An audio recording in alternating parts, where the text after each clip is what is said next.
Most of what we do on a daily basis is automatic, like brushing your teeth. You do not even think about it, and most of the time you do not even realize that you are doing it. This is especially true with how you handle your money. In this video, I am going to talk about 8 money habits that keep you poor. Before recognizing these 8 bad money habits, I was always in debt and had trouble saving any money. I remember looking at my bank account and seeing only double digits while I was driving a 2006 car that smelled like old gym clothes. But once I realized what I was doing, I started replacing bad money habits with good money habits. And that is exactly what helped me pay off $80,000 of student loans in just a few years. It helped me reach my current net worth of $124,560 before I turned 27. I want you to finally start investing your money so that you can work smarter, not harder. Your habits have ripple effects that get compounded over time. They ultimately determine who you become and whether you will end up rich or poor. That is why it is super important to recognize any bad money habits you have early on. You need to replace them with good money habits, so hit that like button and let us get started. Money habit number 1 is paying yourself last. Here's what I mean by this. As soon as you get paid, you pay your rent, your phone bill, and your gym membership, you go out to dinner, and you buy something nice for yourself. You are planning to save if there is any money left at the end of the month. The problem is, there is never any money left to save. Does that sound familiar to you? People who get ahead financially do the exact opposite. They pay themselves first. That means before they start paying their bills and swiping their cards, they put a portion into their own pockets. They put money into their VO or VTI index funds before giving money to everyone else and their mother. Then they pay their bills and live on what is left. They prioritize making themselves richer versus making other people richer. People who are good at saving money all understand something called Parkinson's law. Parkinson's law is the principle that demands will always expand to consume all available resources. That is why if you have a week to finish a project, you end up taking all that time to finish it. You are probably pretty inefficient with your time because you had too much of it. Whereas if you have just 1 hour to finish that same project, you will be super focused and efficient. It is exactly the same with your money. Your spending will expand to consume all available money. Whether you have $100 or $100,000, your expenses will keep increasing to consume all the money you have. That is why making more and more money is not always the final answer. Saving money after you do all your spending is just not going to work. Your spending will always rise to just eat up all that money you have in your checking account. You have to pay yourself first. You have to treat saving money like a mandatory bill. As soon as you get paid, commit to setting aside 10% or whatever percentage you can handle. Put that money towards savings and investments, and then just live on what is left. If you want to stop letting money slip through your fingers, then give up money habit. Number 1 for good. The next money habit to give up is trying to keep up with friends who have expensive tastes. Do you have friends who always want you to go out to expensive restaurants? They want you to go shopping and go on trips and stay in nice 5-star hotels. If you have friends with bigger budgets than yours, then it is okay to be authentic. Just say, hey, I cannot do that because I am working towards some serious financial goals right now. I need to save money and it is simply out of my budget. If they are real friends, they will understand. Everyone has very different levels of taste as well as very different budgets. Trying to keep up with everyone around you is going to leave you broke and in debt. This includes your real-life friends as well as people you see on social media. The reality is the average American has very little in savings and $38,000 in debt. And that $38,000 does not even include mortgages. A lot of what you see in terms of amazing lifestyles on social media is often just an illusion. I personally know someone who is always posting photos of herself traveling to exotic locations. It really looks like she has this glamorous and awesome life, but the reality is she has $20,000 in credit card debt and 0 in savings. Do not be fooled by a high-quality camera lens. Chasing experiences just so you can look good to everybody else is a recipe for ending up broke. I think it basically comes down to this one question. Would you rather look rich or would you rather actually be rich? If you dream about becoming financially independent, you have to stop caring what everyone else thinks about you. No one else is going to make your dream happen for you, but you.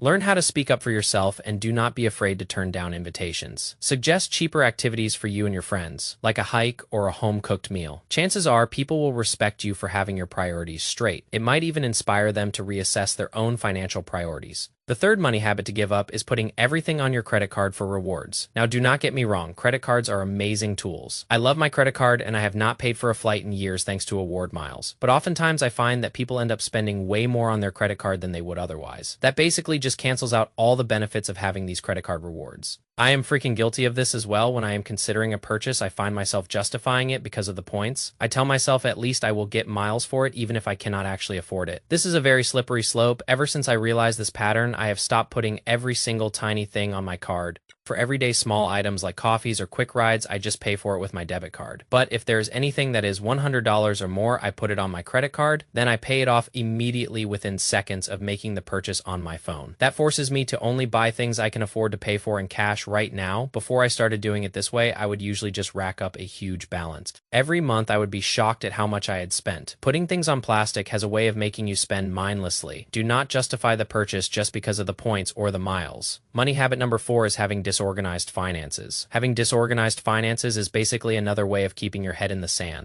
If you have credit cards open everywhere and student loans with unknown balances, you are in trouble. If you are not sure what you are spending every month, then it is time to consolidate. There are a lot of really awesome apps out there like Mint or Rocket Money. You can connect your bank accounts and credit cards to see your spending and income. It really only takes a few minutes to set up, and it is totally worth your time. I actually switched over to tracking my finances in a custom spreadsheet. I am a big nerd and I love my spreadsheets for tracking my $124,560. I look at my spreadsheet to update my net worth every single month. Not only is this hugely motivating, but it forces me to keep my finances organized. I know where every single dollar is at all times. It also helps to choose a financial institution that offers a wide range of services. I have my checking and my Roth IRA and my brokerage accounts all at Fidelity. I can access all my financial stuff with one single username. The less online usernames and passwords you have to keep track of, the better. Technology makes it really easy to stay organized with your finances. The key is to just get up that courage to really look at where you stand financially. I know it can be a humbling and sobering moment for some people, but until you know what your starting point is, it is impossible to get to where you want to be. How can you reach the finish line if you do not know where the starting line is? Give up the habit of staying confused and start looking at your numbers regularly. Money habit number 5 is numbing yourself to debt. We live in a society where practically everybody has debt. It has become totally normal for someone in their 20s to have $50,000 of debt. It is normal for someone in their 40s to have a mortgage, a car loan, and credit card debt. But listen up, just because everyone else lives with debt does not make it okay for you.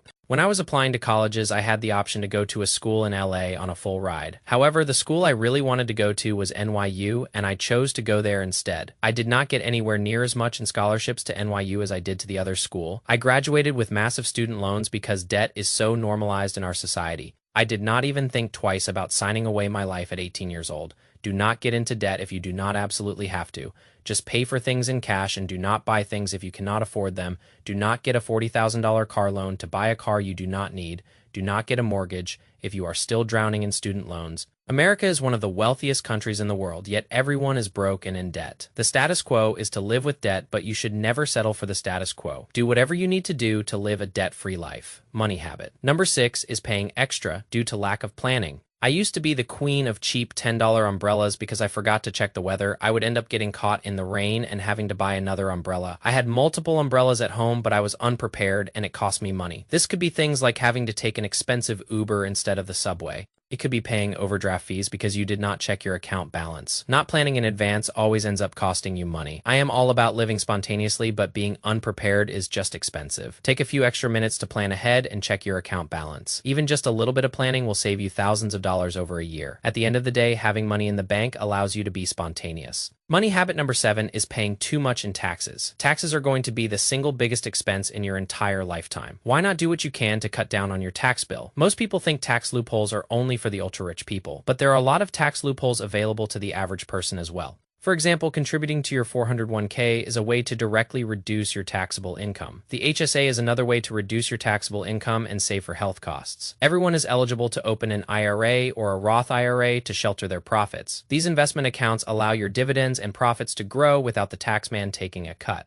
There are a lot of ways you can start paying less taxes starting today. Check out my other videos to learn the specific mechanics of these accounts. Bad money habit. Number 8 is putting off investing until you have more money. Like I mentioned earlier, putting things off is a very slippery slope. You might think you will start doing it one day when you have a $100,000 salary. But more often than not, that becomes a never-ending cycle of procrastination. There will always be reasons why you think you cannot invest right now. Not enough money or not enough knowledge or not enough time, but the longer you put off investing, the harder you will have to work later. Someone who starts investing at age 20 can become a millionaire by age 50 easily. They only need to invest about $180,000 of their own money over time. However, if they wait until age 30 to start, they need to invest almost twice as much. The sooner you start, the less heavy lifting you have to do yourself. Even if it is just $50 a month, you need to start investing right now. Do not wait for the perfect moment because the perfect moment was yesterday. It is really easy to get started if you just stick your money in low-cost index funds. I have a ton of great investing tutorials on my channel for beginners. Just set aside one weekend to learn the basics and get started. You will be so glad you started when you did 10 years from now. If the idea of saving and investing is not fun for you, then reframe your thinking. It is not about discipline and deprivation of your current life. It is about taking care of the future version of you. It is a form of self-care, and self-care should be fun. If you recognized yourself in any of these habits, just be gentle with yourself. Do not beat yourself up because we do not learn this stuff in school. Most people with good money habits learn them the hard way by screwing up. I am definitely not perfect, and I have made every mistake in the book. It is all about having the awareness to notice your daily actions. Do your actions bring you closer to your financial goals or take you further away? It is never too late to replace bad money habits with good ones. Improve your relationship with money and the money will follow you. If you want to keep the ball rolling, check out my channel for more videos. Please like this video if it provided value to you today. I hope you will subscribe because I would love to connect with you again. I post new money and investing content every single week. I will see you in the next one. Peace.